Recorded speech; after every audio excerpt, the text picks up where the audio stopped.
కుక్కకున్న value అమ్మాయికి లేదా? Bulldozer వాడి మీద ఎక్కలేదా? వాడి ఇంటి మీద ఎక్కితే ఏం లాభం? 19 ఏళ్ళకే 180 మంది అమ్మాయిల జీవితాలతో ఆడుకున్నాడు. సోషల్ మీడియా, స్నాప్చాట్ ఇవన్నీ వాడుకొని వాళ్ళని బ్లాక్ మెయిల్ చేసి 350 పైన వీడియోలు తీసి వాళ్ళని బ్లాక్ మెయిల్ చేసి వ్యభిచారం చేపించిండు. అయాన్ అహ్మద్, అమరావతి డిస్టిక్, మహారాష్ట్ర నుంచి.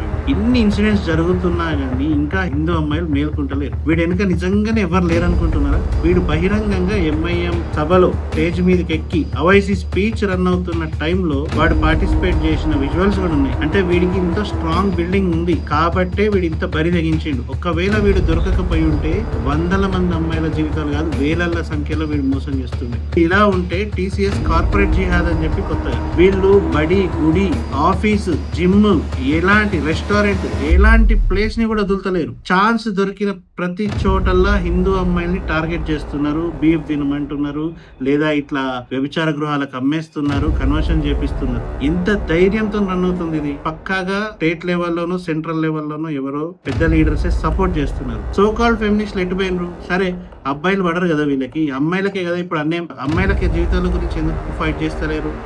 స్టే అవే ఫ్రమ్ మెన్ కాదు, stay away from Muslim men అని ఒక నినాదం తీసుకురండి. కుక్కకున్న వాల్యూ అమ్మాయికి లేదా? మీరు వాళ్ళ గురించి ఎందుకు ప్రొటెస్ట్ చేయలేకపోతున్నారు? మేము చేస్తే తప్పని తీస్తారు కదా. ఇప్పుడు మీరేటి పోయిన మరి stay away from Muslim men అని కామెంట్ చేయండి.